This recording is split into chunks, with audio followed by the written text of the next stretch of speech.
Hello everyone. A new tool addition to the shop.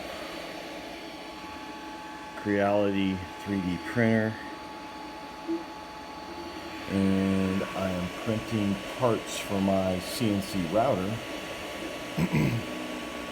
with this new printer, and I don't know, I find it fascinating to sit here and watch this thing work and do its thing.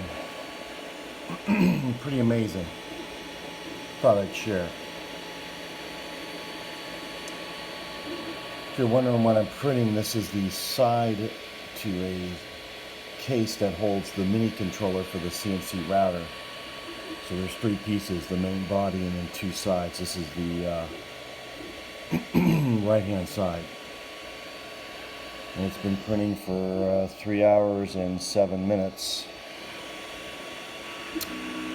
And is about, 66% done. Just interesting to watch this thing kind of just go along and make this part right before my eyes. Kind of cool, huh? All right, see ya.